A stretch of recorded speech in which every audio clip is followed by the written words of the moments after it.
Bienvenidos y bienvenidas y muchas gracias a las ponentes de hoy.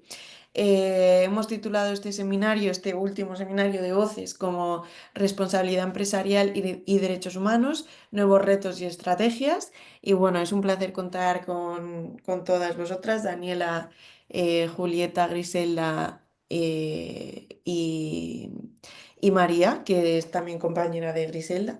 Entonces, bueno, en primer lugar, pues voy a hacer una presentación de cada una de las ponentes y luego os explicaré un poco la dinámica del seminario. En primer lugar, va a intervenir Griselda Lozano Carvajal, que es presidenta de la Fundación AGER y especialista en derechos humanos. En el seminario de hoy nos va a presentar el proyecto Olimpia, que es una iniciativa que visibiliza la necesidad urgente de transformar la gestión del deporte en España y aborda casos de discriminación, violencia vicaria, falta de transparencia dentro de algunas federaciones deportivas y otras cosas. Por lo tanto ha escrito la contribución Proyecto Limpia, implementación urgente de medidas de responsabilidad ética en el deporte. Junto con Griselda también va a intervenir María Díaz, que es abogada y colabora en el equipo del Proyecto Limpia y su intervención se va a centrar en el marco jurídico que rodea la implementación de medidas de responsabilidad social y ética en el deporte. Analizará los vacíos legales actuales y la necesidad de mecanismos eficaces para garantizar la protección de los derechos humanos dentro de las federaciones deportivas. Luego, en segundo lugar, va a intervenir Daniela Escobar Pizarro, que es graduada en Derecho con máster en Mediación de la Universidad Complutense de Madrid y máster de Estudios Avanzados en Derechos Humanos de la Carlos III.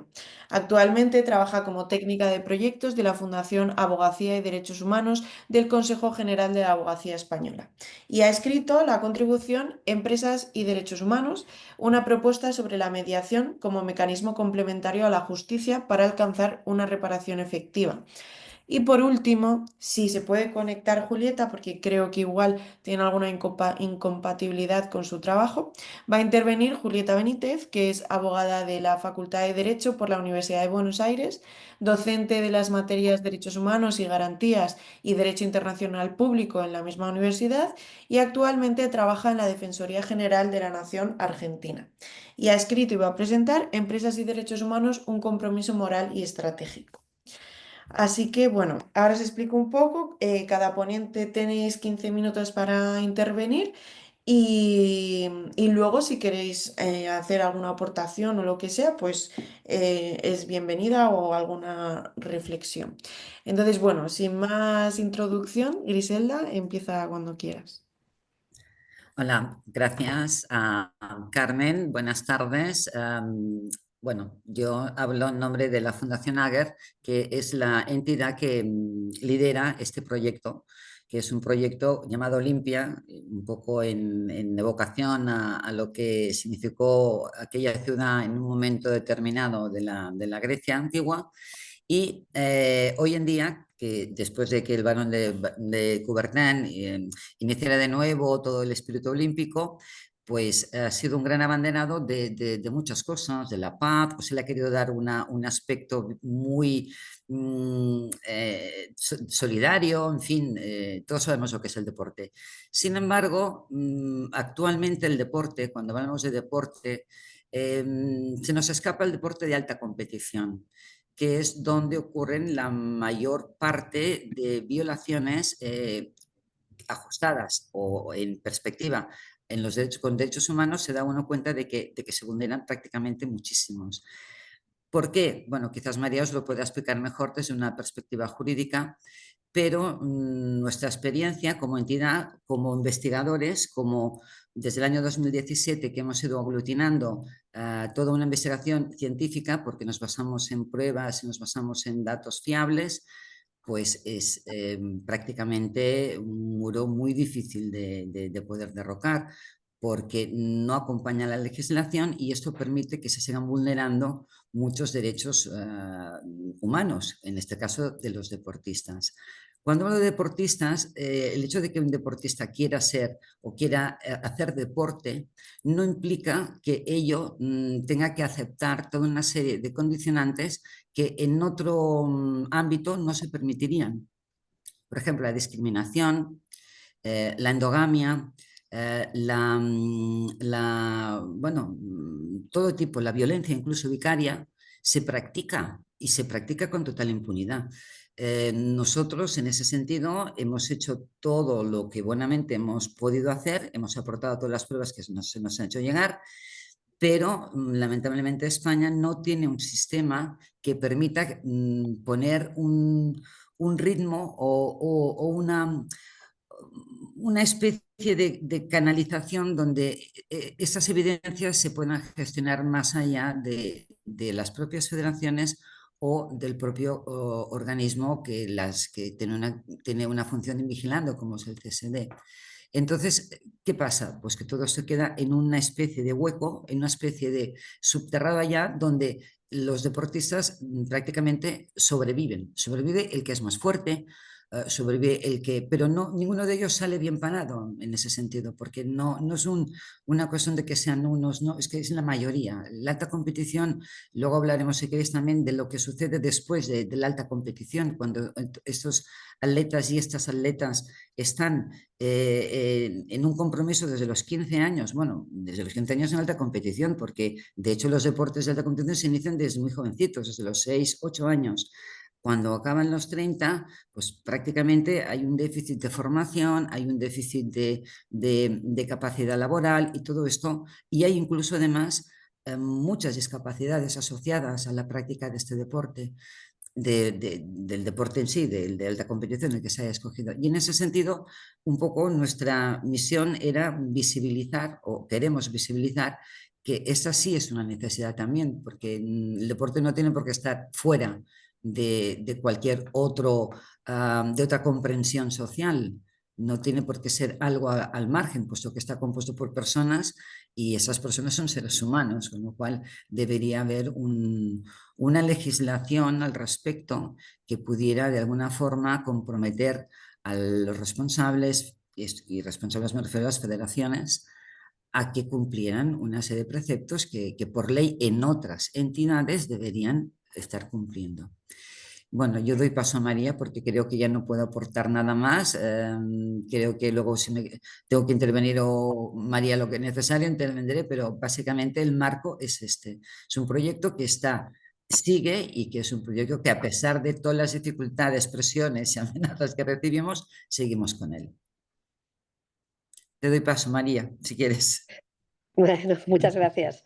Antes de nada, gracias por la invitación a participar en este foro, porque creo que es importante enviar el mensaje, que se escuche un poco este mensaje que hay, porque es cierto que a veces se nos olvida en nuestras sociedades, vamos a decir, igual más organizadas en el ámbito de la empresa, ¿vale? Se nos olvida que hay otros ámbitos que están en una indefinición, en un campo entre lo público y lo privado que no se sabe muy bien al fin dónde caen, y se nos olvida bueno, pues que estos campos están ahí, que convivimos con ellos en el día a día y que además pues nuestros menores pueden estar implicados en ellos, ¿no?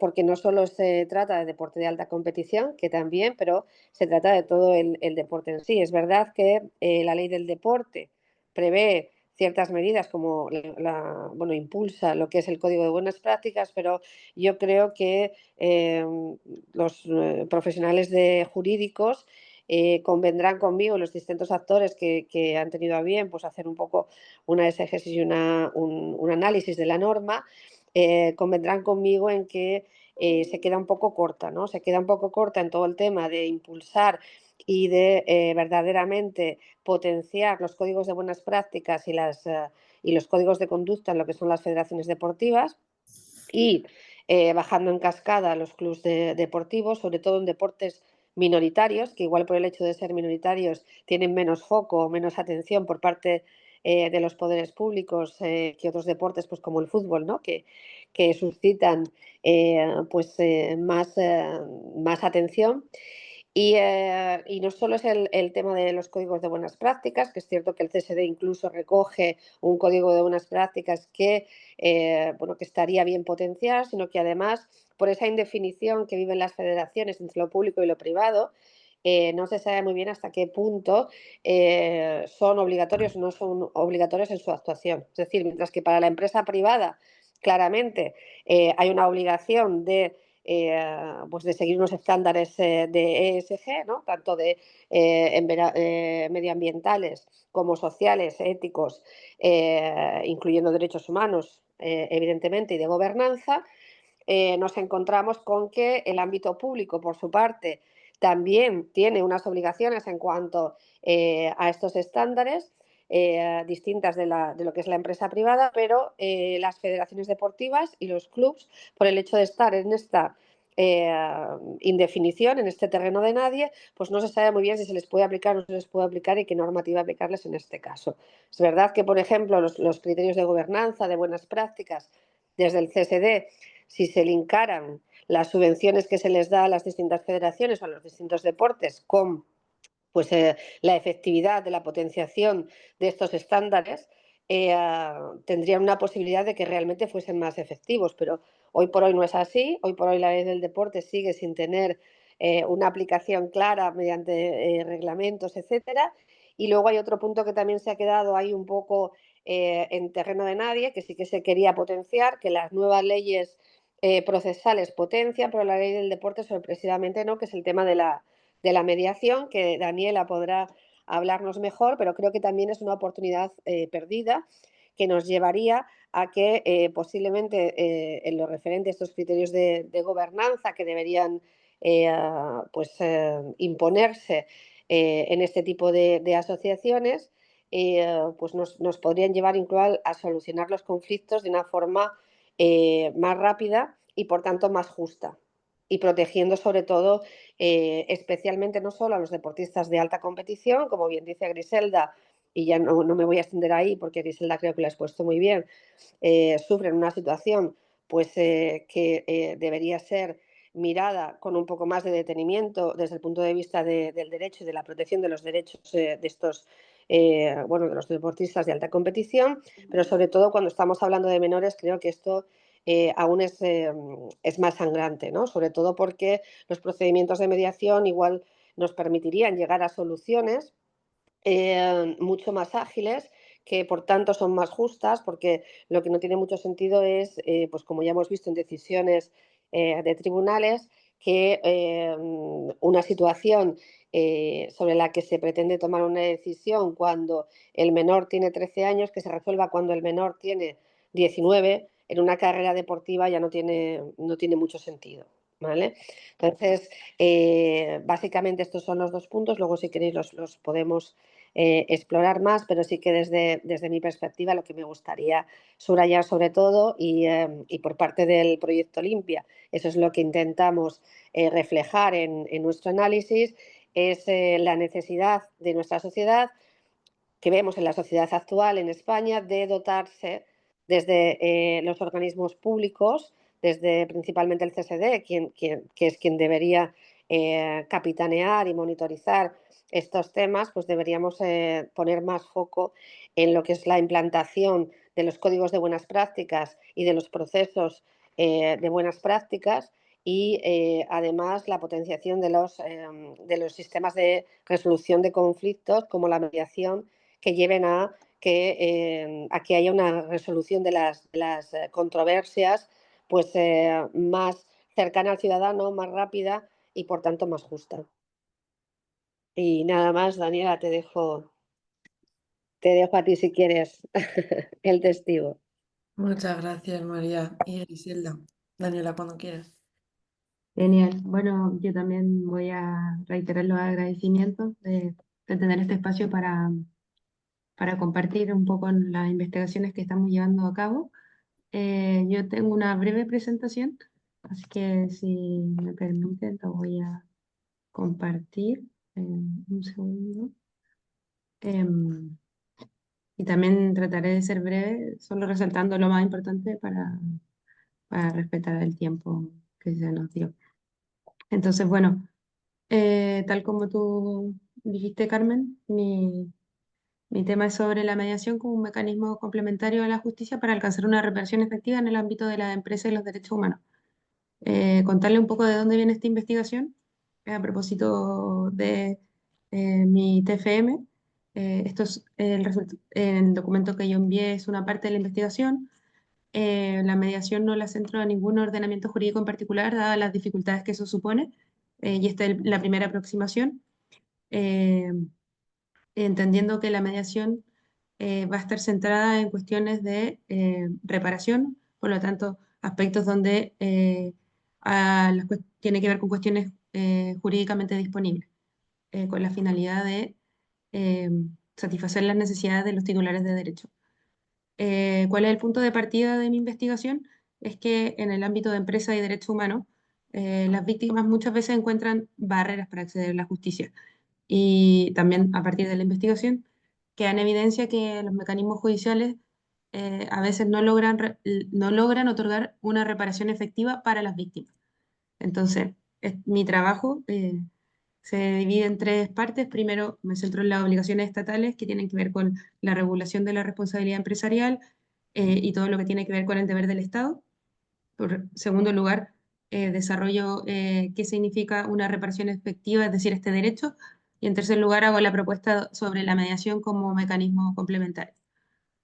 Eh, entonces, para tener en cuenta y siguiendo lo que ha dicho el Consejo de Derechos Humanos, los principios rectores y toda la literatura en torno a esta temática, es que se tiene que pensar en un círculo virtuoso. Es decir, por un lado, tenemos que pensar en la regulación estatal, por otro lado, el acceso a la justicia y por otro lado, otros mecanismos que complementen la reparación. En cuanto a la reparación, teniendo en consideración que solo es más exhaustivo que esto, pero yo quiero señalar solo algunas ideas principales. Existe un estrecho vínculo entre el derecho y la reparación. Si tenemos un derecho y luego que sea afectado no es reparado, no tiene sentido ese derecho en la práctica. Eh, Hay que tener en consideración que para tener en cuenta la reparación, hay que considerar las circunstancias y la gravedad de los hechos. En esa misma línea se ha pronunciado el Tribunal Europeo de Derechos Humanos y la Corte Interamericana, es decir, que hay que atender a las circunstancias particulares de los individuos y, como ha dicho la Corte Interamericana, que en esta materia ha desarrollado un montón de líneas de trabajo, la reparación integral busca llevar a la víctima hacia el momento previo a la vulneración de derechos. Para esto también señalar que la justicia es fundamental, el acceso a la justicia, a los tribunales. Sin embargo, como lo señala un autor español, en el ámbito de la empresa y los derechos humanos muchas veces las facultades con las que cuentan los tribunales son insuficientes para atender a las víctimas y a los titulares de derechos. Entender que los titulares de derechos son un grupo diverso y heterogéneo nos permite afirmar que no existe una única reparación, es decir, por ejemplo, la multa no es la única manera o la responsabilidad penal jurídica de la empresa tampoco, sino que para esto hay que atender a diferentes mecanismos que permitan identificar los intereses y necesidades de las víctimas. Sobre todo en el ámbito de empresa y derechos humanos, que es un ámbito muy amplio. Mis compañeras anteriormente estaban hablando en el área del deporte, pero tenemos el ámbito textil, minero, extractivismo, trabajo de las mujeres. Entonces, en realidad es muy amplio la temática de empresa y derechos humanos. Sin entrar también en detalle, pero lo que yo hago es identificar algunos obstáculos de acceso a la justicia y ver si la mediación viene a satisfacer o a superar ese obstáculo. Como se puede ver, no en todos los obstáculos es pertinente, y eso hay que tenerlo claro porque es un punto de partida a la hora de elaborar una cuestión más de ley referenda. Entonces, solo por mencionar de manera muy superficial, por ejemplo, la organización jurídica de las empresas, cuando eluden, ya que tienen la matriz y la filial o tienen el velo corporativo, la mediación no va a venir a superar ese obstáculo. En cuanto a los costos financieros para acceder a la justicia, tampoco la mediación va a venir a superar ese obstáculo. En la actividad probatoria o los plazos de prescripción podría ser útil, depende, según cómo que se establezca la legislación, pero hay que tener en cuenta que una vez señalado esto general, habría que centrarlo en un ordenamiento jurídico en particular para analizarlo. En cuanto a la sede judicial, porque primero estábamos hablando de acceder a la justicia, cuando ya se está en la sede judicial, también hay ciertos obstáculos que la mediación no viene a superar todos, pero sí algunos, como por ejemplo la legitimación para las acciones colectivas. La mediación puede permitir a que participen terceros fuera del proceso, como los Institutos Nacionales de Derechos Humanos, la ONG, el Defensor del Pueblo. En ese sentido, amplía y le permite un mayor protagonismo o equilibrio de poder con las víctimas, los titulares de derechos versus las grandes corporaciones, por ejemplo. Eh, la participación activa de los titulares de derechos no siempre se logra en el proceso judicial. La mediación sí permitiría eso, dado que parte de la base de que el mediador solo facilita el diálogo y permite que los protagonistas, o sea, los que participan en la mediación, puedan plantear sus necesidades. Eh, Cuando pensamos en un proceso judicial que solo está centrado en la restitución, eh, y no toma en cuenta las necesidades de las víctimas o tiene solo temas sancionatorios, también sería pertinente la mediación, puesto que ampliaría el pool de posibilidades para alcanzar una reparación efectiva. Por último, en sede no judicial, es decir, por ejemplo, pensando en los propios mecanismos que tienen las empresas, la mediación sí podría entregar garantías de imparcialidad, porque se supone que el mediador es una persona imparcial. Lo mismo con una mirada desde la interseccionalidad o un enfoque de género, se podría asegurar a través de una persona mediadora. Eh, la mediación se basa en 5 principios en general. Cada principio puede ser discutible en esta materia, en empresas y derechos humanos. Eh, en esta lámina lo menciono, en mi texto también. Eh, por lo tanto, solo para destacar algo, por ejemplo, la voluntariedad, hay que tener en cuenta que la mediación no se debe concebir como un proceso obligatorio dentro del proceso judicial, sino más bien una alternativa a quienes quieran participar en ella. Respecto a la imparcialidad, a través de una formación adecuada de un mediador, también se puede asegurar esto. Eh, y la confidencialidad y la transparencia es una discusión que se da mucho en esta materia que tiene que ver con empresas y derechos humanos porque puede haber acuerdos que, que podrían interesar a otras víctimas. Entonces también hay que tener en cuenta ese equilibrio. Eh, la propuesta, entonces, como yo lo mencionaba, es sin centrarme en ningún ordenamiento jurídico en particular, es más bien indicativa y no exhaustiva. Para eso se tuvo en cuenta varios documentos, como lo que tiene que ver con la justicia restaurativa en Europa, los principios rectores, el proyecto de rendición de cuentas y otras legislaciones que hablan sobre mediación. Como lo dije al inicio, la mediación tiene un fin orientado a la reparación, tiene que ver con cuestiones jurídicamente disponibles, eh, es decir, no se va a discutir si hay una responsabilidad penal o no, por ejemplo, de una empresa, que eso trabaja por otra línea, sino que la mediación complementa el proceso judicial y viene hacia la reparación.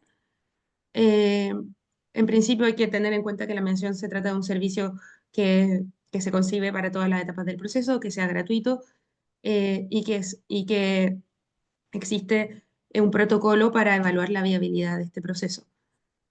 Eh, Como algunas conclusiones, quisiera destacar que hay que pensar en una justicia más allá de aspectos meramente retributivos y ampliar la búsqueda de soluciones. En el derecho cada vez se está teniendo más consideración que las víctimas son titulares de derecho y por lo tanto se les debe escuchar y no solo son un actor procesal, sino que también son protagonistas. En ese sentido, la mediación se alza como una alternativa viable, la cual tiene que ser estudiada en específico según cada ordenamiento jurídico, pero abre la ventana a poder explorarlo. Eh, Como dije, no elimina cada una de las barreras ni viene a ser la panacea de la mediación, sino que solamente es una vía más a explorar. Y el desafío está entonces en que cuando se conciba la mediación como una alternativa, desarrollarla de manera adecuada, con protocolos y una investigación que avance hacia eh, cómo se podría llevar en la praxis esta materia. Así que eso, muchas gracias. Gracias, Daniela. Muchas gracias. No sé si alguna quiere hacer alguna aportación aparte. Bueno, yo nada, decir que el tema de la mediación, que tanto María como Daniela la habéis comentado, nosotras no tiene nada que ver con las empresas, pero tratamos mucho el tema de memoria histórica y vemos muchas veces que las personas que han sido víctimas o hijos de víctimas, posteriormente lo único que han recibido ha sido una compensación económica. Y desde luego que a veces es mucho más reparador que cierta persona aparezca en declaraciones públicas, que recuerdo estaba leyendo tu contribución, Daniela, o sí, tu contribución, que decía como a veces merece más la pena que alguien diga, en plan, esto se ha cometido mal, pedimos perdón, a que me des dinero o que sea algo complementario, ¿no?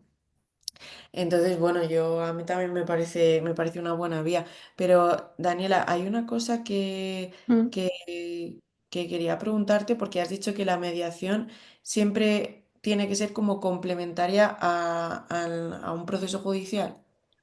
Bueno, en este sentido, mi propuesta va a esa línea porque en cuanto a empresas, derechos humanos y mediación, hay muy poca literatura, casi no hay, que se mezclen estos dos mecanismos. Entonces, mi propuesta va de manera súper cautelosa, es decir, con el proceso judicial, el resguardo que eso supone, el primer paso hacia una mediación, lo que no significa que, por ejemplo, no se lleven procesos de mediación, por ejemplo, el PNC lo lleva a cabo y hay otras entidades, pero mi propuesta es que a través del proceso judicial se abra la primera vía para la exploración de estas formas de reparación, lo que no excluye a que yo sí creo que la mediación puede funcionar fuera de un proceso judicial, pero dado las características de lo que tiene que ver con empresa y derechos humanos, en esta primera investigación, en esta primera propuesta, yo lo vinculo a un proceso judicial, pero quiero como destacar que yo sí creo que puede operar fuera del proceso judicial y Ujú, en muchas materias funciona así. Eh, Ujú. y lo que sí quisiera como mencionar que quizás se me fue, y porque hay algunas fotografías en mi presentación, hay un caso en Chile que durante muchos años se eliminaron desechos tóxicos de una empresa europea.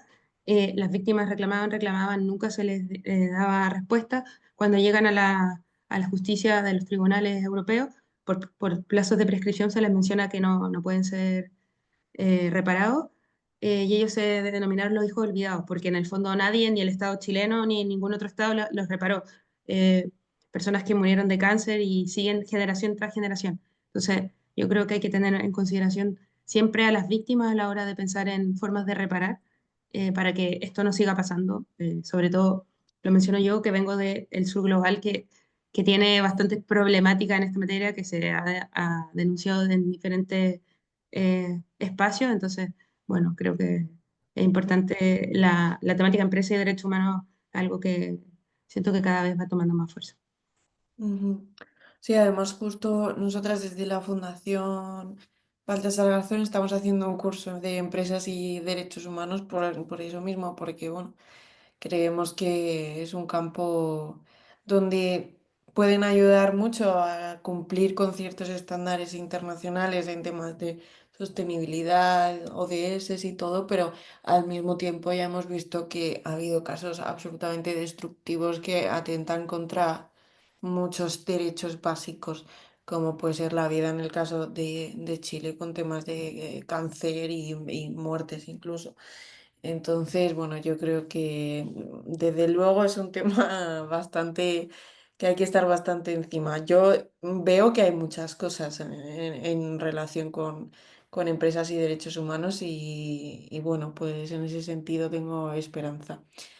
Em, Yo, si me permites, quería añadir que lo ha señalado por encima Daniela, pero creo que es muy importante en el tema de derechos humanos y de la mediación, y siempre hablando de las federaciones deportivas como con esta parte privada que las asemejaría a las empresas.